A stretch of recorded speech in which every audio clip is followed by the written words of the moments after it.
So let me start by saying a few words about short-form videos. They're everywhere. YouTube Shorts, Instagram Reels, TikTok, which I will be talking about, hugely popular in the most engaging types of social content.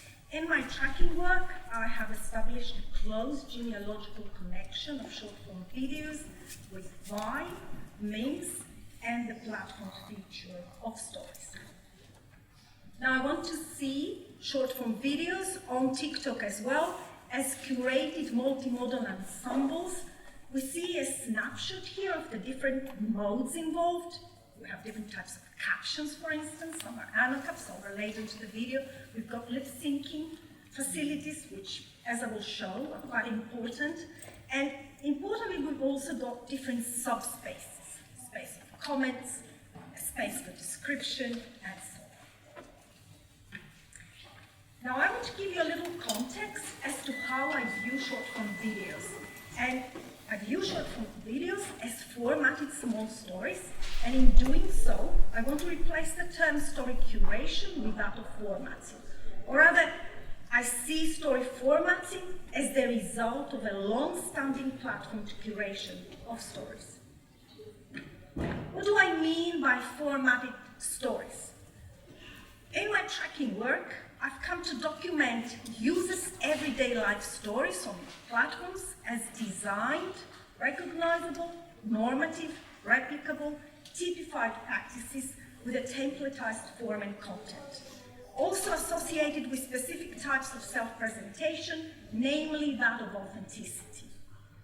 Now, I'm drawing here on the ethno-methodological concept of formatting, as this was reworked by the late Jan Blommert, who I think is quite fitting to cite and remember in this context. Now, Jan, using the concept of formatting, was able to account for the very speedy development of typification and recognition of certain social acts online as typical on social media platforms. I have established the formatting processes of stories through a technographic method, a version of ethnography that I have adapted for sociolinguistic narrative analysis. I've been inspired by Tina Booker's work, who will talk to us tomorrow. I'm going to say virtually nothing on technography here, but I do direct you to this recent article in a special issue by Alexandra Georgakopoulou on methods, which I hope will interest some of you. But technography is a framework for uncovering context for me. I establish links between platform discourses for stories, affordances for them, and users' practices, and I'm also able to establish the historicity of storytelling types. What are the main features then of formatted small stories?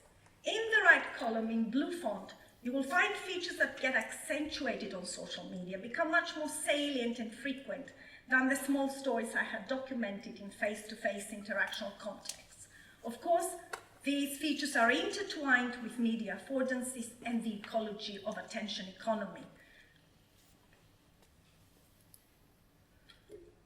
I'm going to single out here, obviously, the multimodality of small stories and the fact that they're in the present tense about the mundane here and now, the moment, which I'll talk about. So the formatted storytelling practice that I have found consists in story types that can be collectively labeled as doing, sharing life in the moment. And in this practice, stories are routinely framed as authentic presentations of self and invite the audience to validate them as such. How do you research identities in curated story formats? In online contexts, Jan Blommert tells us we need to reimagine and refashion tools and approaches that are reasonably robust for the analysis of communication rather than discard them. And this is what I'm doing with small stories in positioning analysis, an often used paradigm for narrative and identities analysis. You can see in blue font again the points that positioning analysis needs to attend to when it comes to platform stories. Positioning analysis, for those of you who may not be familiar with this paradigm, works with three analytically separable but interrelated levels. To make the analysis a little more tractable, for level 1, we want to look at how different modes connect to position self as character interacting with other characters in time and space. For level 2, we want to take into account imagined and intended audiences as well, vis-à-vis the actual audiences in relation to how the self is positioned. For level 3, we want to look at the role of widely circulated, shared storylines in terms of how the self is positioned above and beyond the here and now of this storytelling.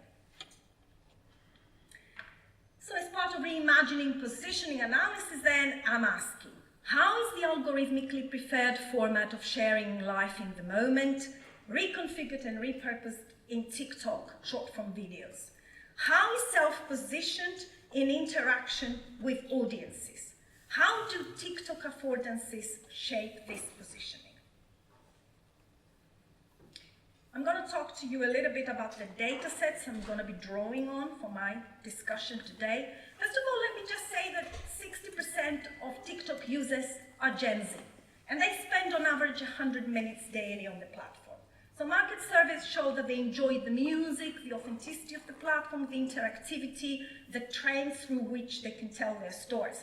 So what a better place for me than focus on them. Now, one particularly resonant trend is that of identity crisis. In a generation heavily invested in identity politics, videos captioned or framed in their description as having an identity crisis are very resonant. So in the left screenshot here, you can see I'm having a bit of an identity crisis. Having an identity crisis right now, help me out. Guys, I'm having an identity crisis. I don't know if I like, should be, I think, my bangs better or no bangs. Now, the Oxford English Dictionary is telling us that identity crisis, which enters Western society's vocabulary in the 40s, is defined as a period of uncertainty and confusion in which a person's sense of identity becomes insecure, typically due to a change in their expected aims or roles in society. Now, in Gen Z, it becomes a catchphrase, an often hashtagged self-description, which actually also extends to some surface-level aesthetic changes about them, having a new haircut, having bangs. TikTok's Discover section notably shows identity crisis content largely through imagery of ordinary Gen Z women. And this trend is also evident in the top 50 videos that TikTok kind of recommended to me while I was searching to narrow down my data set. So this is the first data set I will be referring to, based on initially 100 TikTok videos annotated, captioned, or framed in their description as personal identity crisis videos. But I also then code and microanalyze 50 videos, and 50 is the number that I've realized in my technographic work. 50 is the number that fulfills the kind of the data saturation principle for micro qualitative analysis. I sample and analyze comments, and I include languages. I'm not going to talk about this today, but I'm very interested in the transcultural replicability of these videos, so I include languages besides English as well. Good. So,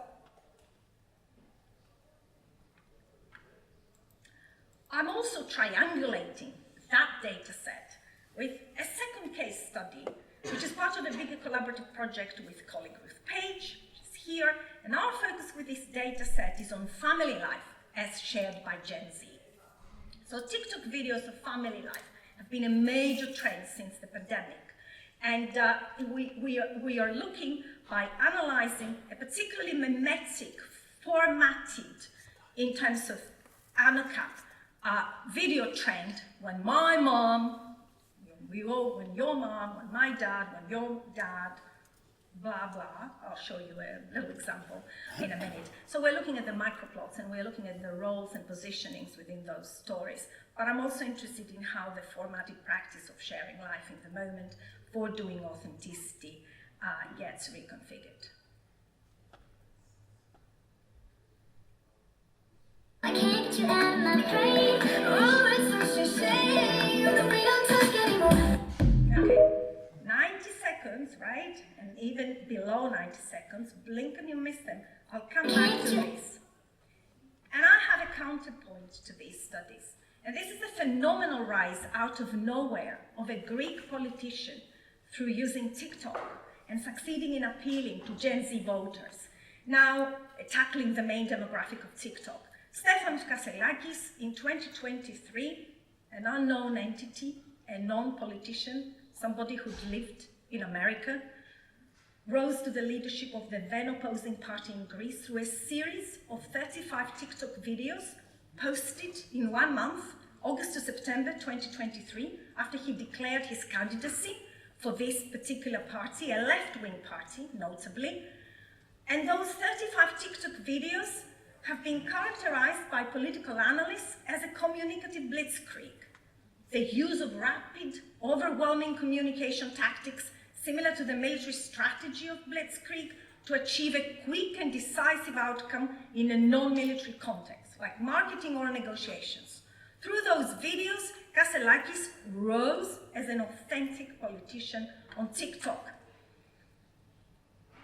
Moves to the US, age 14, born in 1988, graduates from Wharton, Penn, becomes a Goldman Sachs trader and shipping exec.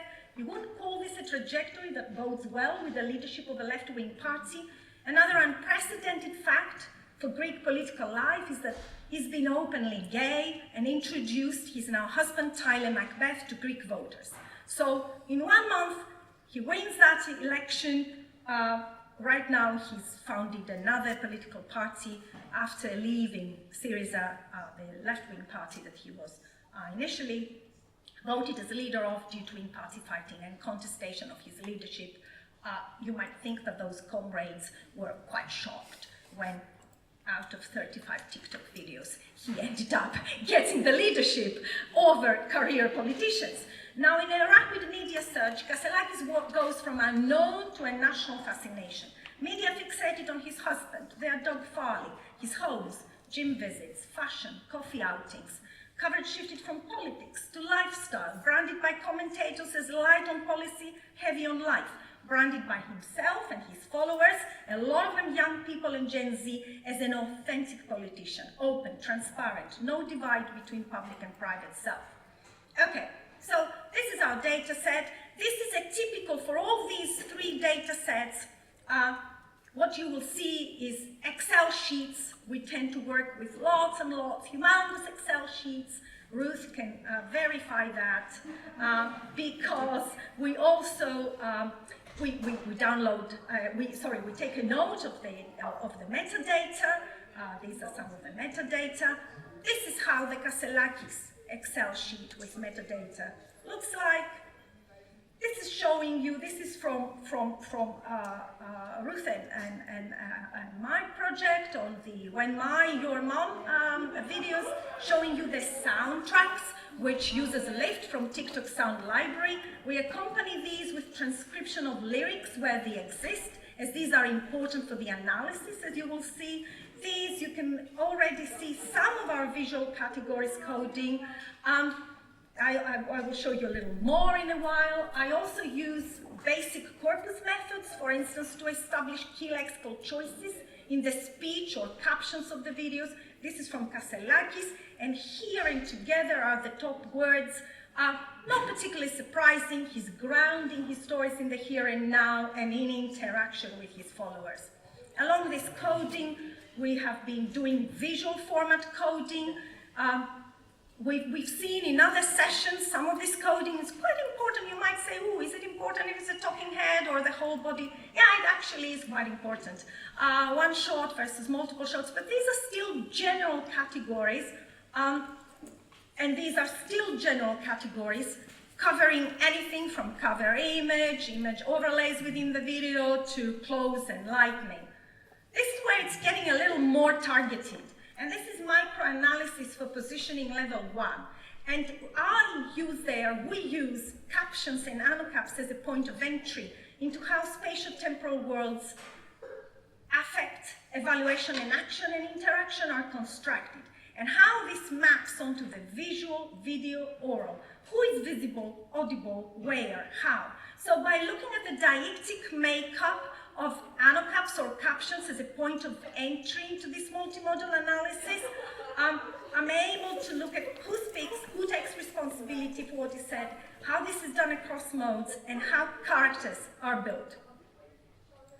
And we move now to positioning analysis level 1 findings that are about repurposing this format that I've talked to you about, sharing life in the moment. Now, the present tense story formats anchored onto the here and now are mobilized on TikTok for storing all kinds of daily life scenarios, relationships with others, interactions, and so on. In this case, too, and in all 3 data sets, my examples here are from the identity crisis videos. We have the present tense, and we also have an encapsulation of, within this format, of both mundane, what you'd call more minor disruptions, getting a new haircut, and more major identity rifts, such as me after questioning my sexuality for the first time. In this way, you see a collapse within the format of the ordinary with the extraordinary. The tale world and the telling are coterminous. The identity crisis is focused on the current self, on the here and now. Any past is erased. Temporal adverbials or phrases of immediacy are included, for instance, for the first time. Let me play you this now. Okay, so what we saw there is a generic microplot within this present tense format. I have 2 types of scenarios within the present tense format. Me discovering, questioning my sexuality for the first time, the here and now. The past is erased. Narrative illness and crisis narrative literature tells us that, of course, you have to have the before, the passage from normality to chaos and then restitution. No, what you have here is temporality squeezed onto short form communication affordances, folded onto the moment or a moment. You also have generic microplots like this, me explaining what it's like to grow up as a mixed race person, the link in this video that I showed you. Again, the ongoingness is shown there with this squeezing of temporality into the here and now, which we saw there with the sped up acceleration mode. We see the same present tense format and the collapse of the mundane with the complicated in When My, Your Mum videos too, where we can have something as banal as when my mum forgets the one thing I asked her from the store, to something a little more sinister when my mum shouts at me that I'm trying my hardest to stay alive.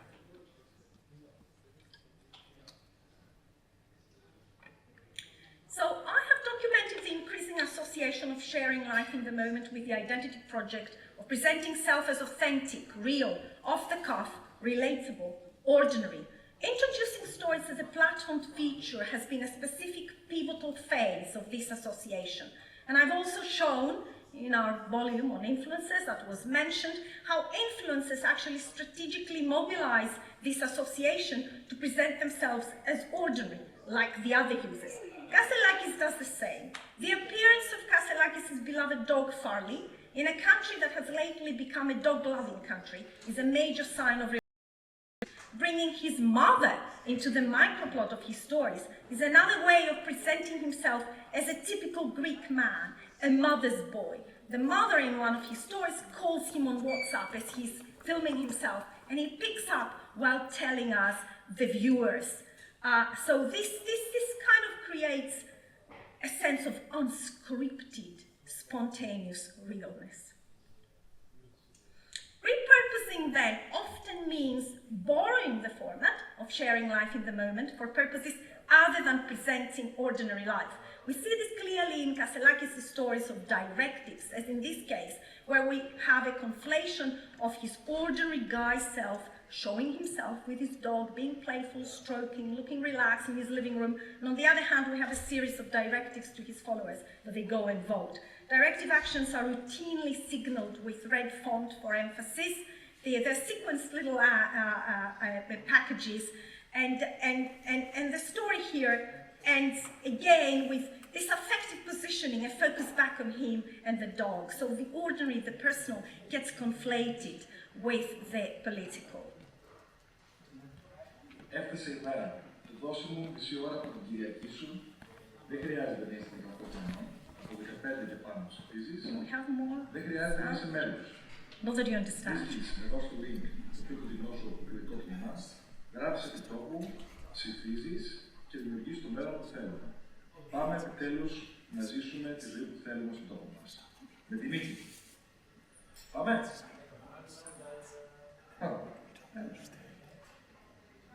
Μπράβο.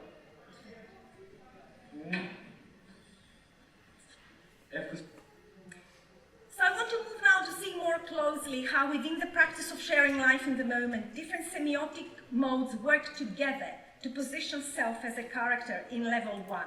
So at level 1 positioning, one consistent finding of mine in terms of connections across modes that I find in small visual and video stories on Instagram as well is what I have called intermodal densities of show and tell. These refer to iterative connections of different modes, for instance, captions and visual and video modes, and distinct contribution to aspects of plot. For instance, the personal crisis gist may be told in anacaps or speech, and the effects of it shown in visual or video modes. Now, I want to show you to just talk them through and then single out a couple of examples. Some systematic recurrent intermodal densities that I find across my data sets. So, captions and anacaps tell the plot synopsis. The late Labov would say they provide an abstract and make sense and other claims and evaluative attributions. Descriptions tell. They frame, they propose the tellability of a story and project their audiences, their reactions. Even if you have a video about when your mom does something, if in your description you have added #mental health matters, you're including a specific audience. The video shows, performs, enacts the moment, internally evaluates, amplifies, visibilizes the narrator as affective character. The soundtrack and lyrics show. They mirror, they iconicize affect, they voice the narrating self, they're in a dialogue often with the character in the captions. I want to illustrate a couple of strategies here which work really well with TikTok affordances, and they're showing us how the format then is kind of repurposed here, reconfigured. So first, it's the intermodal density between captions and lyrics that they play an important role in characterization. And this works really well with lip-syncing facilities and TikTok sound libraries. So the lyrics we see often serve as a second part in an adjacency pair. The mother asks something in the video that I will play again for you, how that boy is. Their response comes from the lyrics of a song by Charlie Post saying, "We don't talk anymore," you'll hear it. And we also find an aligned relationship between the affective positioning of the narrating eye and the lyrics and the soundtrack in the videos. When there's sadness, it is indexed by ballads that talk about love and loss. When there's rebellion and talking back at your mother, we may have rap music, heavy metal, and so on. So, let's. What? You and my brain, oh, it's such a shame that we don't talk anymore. Yeah, we don't talk anymore. I can't. Now, enacting the moment is a mimetic reconfiguration of sharing life in the moment, and we see this when actions need to be shown in the video, but so that the effect may be satirical. So in this case, we have the mother who, despite being warned by her son that it will rain, puts the washing out and runs frantically to collect the clothes. Where's the humor here other than the frantic mother, if you saw the video? Well, the humor is precisely also in the enactment, the dual casting, the amateur make-believe, that I am also stylizing, stereotypically depicting my mother as wearing a towel over her head. So, a third intermodal density of show and tell, and we heard yesterday in Ruth and Alex's paper about the talking head. The talking head is a very important, the talking head mode is a very important affective mode. It gets a TikTok twist here, a TikTok reconfiguration. So the talking head close-up, sometimes the self even, is a recognizably confessional, audience-oriented mode since its days of YouTube. But while YouTube vloggers could afford to tell personal stories in more fleshed out ways, here the brevity of the short-form video is directive to the personal story being couched in a quick short-circuiting of a type, in this case an immigrant. So what we tend to get in these cases is a generic microplot, where the teller speaks as a member of a group. Here he starts by, tell me you have an identity crisis without telling me you have an identity crisis. I'll go first. And then he actually talks about how he's not Canadian enough, not Indian enough, not Punjabi enough. But he's also doing something to the mode of vlogging. Takes it out of the typical setting, the bedroom, and puts it in a car. So this reframes identity storytelling as part of a daily life, a mobile confession folded onto the ordinary moment. The vlogging camera mode, of course, is mobilized by Kasselakis as a resource for stressing immediacy and transparency of communication, and he has the sitting down, both inside and notably outside of the house, combined with live-like Q&A sessions. But even when he does a lot of those walking and talking videos too, but even there, because of course he wants to show himself in real life with real people in real Greece, and harnessing this sharing on the go affordances. But he's very aware of the power of close-ups and vlogging types of shots, so he often switches from whole body positions, looks back at us, puts his hand on his heart, you know, saying how politicians must have empathy and synesthesia in Greek in red font. Visually mobilizing a recognizable affective mode of presenting self is intertwined with the construction of what Aga calls characterological figures, a social type performed through specific semiotic choices. One such figure that is prominent in my data sets is the sad girl. Formatted visual modes of the sad girl positioning I have found across the data sets include the existence of tears, a tilting head, ballads, lyrics with references to sadness, touching the top of the head as a sign of hurt, lying down in bed or an armchair, dimly lit bedrooms. And again, the anocaps may serve to frame the story as part of a potentially generic experience, as we have in these two screenshots of those who graduate from college, for instance, or being a 19-year-old with no clue what you're actually doing with your life. The sad girl discourse is everywhere. Tumblr, Instagram, and there are many, and we find it on our videos as well. There are many analysts who claim that this is a reclaimed, a re-owned girlhood that has appropriation and resistance in it, because let's think about sadness and how long it's been culturally feminized, particularly in the West, okay? But for the purposes of this analysis, what I find notable is how a widely circulating persona can be mobilized within the framework of a kind of a small story short form communication as an aid for quick characterization work.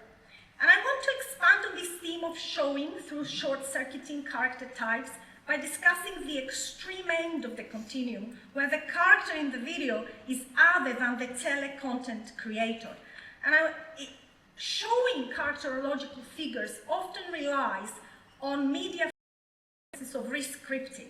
This is a practice of visual, video, and or verbal manipulations of a story's tale world so as to create intertextual connections with other stories. So by borrowing characters and voices from popular culture, films, TV shows, very, very easy and very seductive to do this on TikTok.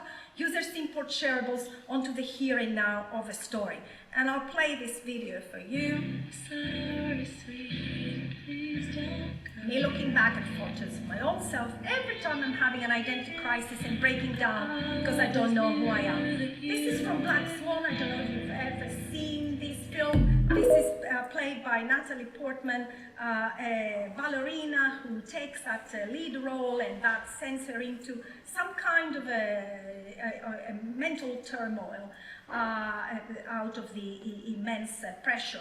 Now, showing two selves, the current one and the old one, is actually very difficult to achieve visually and in video form. And this is where those shareables of TikTok provide ready-made templates that are difficult to resist on the part of users. So the scripting here allows this split to be rendered in recognizable ways, and it can also simultaneously appeal to different viewers. If you have seen the film, you may get more out of it, but you may even get tempted to see the film as well. So they even become part of cultural exchanges, these films, these rescriptings. Now, I want to quickly move to positioning level 2 and see what is made in the comments of those videos by singling out two formatted modes of participation in sharing life in the moment, which again show a remarkable continuity in my technographic work. From comments and selfies and on YouTube videos to Instagram stories to TikTok. And what we see, these are comments on the video that I've just shown you, is that the audiences are routinely, first of all, they are framed in the description or with an abundance of addressee-oriented phrases. You guys are feeling the same thing, you're going through the same thing, and we see in the comments that indeed this recognition work is done through validating the experience as relatable and second stories, as conversationalists would call them, are very frequent. I've had this problem since 4th grade due to a girl. I'm constantly trying to figure out myself, but I always lose myself. TikTok comments often show knowing participation. Users relate to post signaling, I've been through this too, I'm going through this too. So this shared understanding transforms commenters from passive recipients into co-tellers. This leads to what we have called polystory, a proliferation of personal stories in response to one video, often across multiple languages, on average 9 per post. So TikTok becomes a space for validation of shared experiences, amplification through second stories, community building, however transient, textual expression, which can feel safer or more accessible than video for some. And these common threads resemble storytelling rounds. And in re-scripting-based videos, commenters may also identify either with the content creator or with the character. So here, Dakota Johnson from another film that you may have seen, Am I Okay? Me after questioning my sexuality for the first time, re-scripted with Dakota Johnson. One of the comments, Dakota Johnson was my awakening. The other formative mode we find is what I have called ritual appreciation. Here we do have highly conventionalized language coupled with emojis in kind of sequence of atomized contributions. And when I was working on YouTube videos, epic was the word that basic corpus analysis would show as the most recurrent salient word. Here, we get me, same, real, for real, sometimes repeated, FR, relatable. I want to move to positioning level 3 quickly. Based on our findings so far, we can see that sharing life in the moment is both continuous and evolving. It's a curated practice shaped by platform affordances, evolves genealogically across platforms, But platform-driven definitions of the moment are what? Brief, fleeting, coterminous, share now, on the go as interface cues, fashioned into the attention economy, collapses the mundane with the extraordinary, folds temporality onto the here and now, fuses, and this is where we get into TikTok, recommendation algorithms and other affordances, fuses personal experience with generic scenarios, works really well with the memification of TikTok, lends itself to formatted show-tell intermodal densities, where you can construct characters, right? So with this fusion of the personal with the generic and collective, we can also track on TikTok short-form videos a particular reconfiguration of authenticity from being real to being relatable, from showing my moment as it's happening and asking you as an audience to believe me by eyewitnessing, to enacting a moment and asking you as my audience, when I put out my relatable self, to recognize it, validate it and say, yeah, I'm going through the same thing. And we see that different types of microplot and identity projects on TikTok may veer to one or the other end of the continuum. Kasselakis shows his moments, mostly, as they are happening, fusing the ordinary guy with the politician through his small stories of political messaging and action. When my mom videos tend to create generic, relatable scenarios, the identity crisis videos, if there is an urgency in stressing that the identity crisis is happening right now, they go with my moment. Otherwise, they position self as more habitually torn. So, to conclude, we have seen how the positioning of self on TikTok short-form videos is based on repurposing sharing life in the moment, a formatted storytelling practice. It mobilizes specific intermodal densities of show and tell, where the recurrence of the talking head, the creation of characterological figures through rescripting often is prominent. At level 2, we see projections of the storytelling participation roles of recognition and relatability with the experience of the teller or the character. And on the basis of this, we can see that the self as a type is positioned in recognizable, shared, often memified scenarios. Implications. Formatted stories, the result of curation, go hand in hand then with formatted identities as well, with a certain fixity. Such identities, regardless of the misleadingly, for some analysts, fast-changing media landscape, oh, it's all new. It's not all new. They draw heavily on archives of personhood and affective modes of self-presentation as they have developed. For instance, the bedroom blogging culture, the sad girl, the pretty girl, as we have found in our recent work with Weiwei on RedNote. Overall then, identities become a specific positioning through specific microplots on the intersection of short form, small stories, affordances, and uses practices of collectivizing their experiences so that they can achieve audience reach. On an optimistic note, we can see certain generational narratives here emerging. For instance, of doing selves and telling everyday life, talking about personal crises, talking about our parents. We can also see spaces and creative ways for talking about them for Gen Z. And no doubt, counter-narratives emerging. We can see repurposings of a format broad enough to include aspiring politicians and all kinds of social affairs beyond the personal.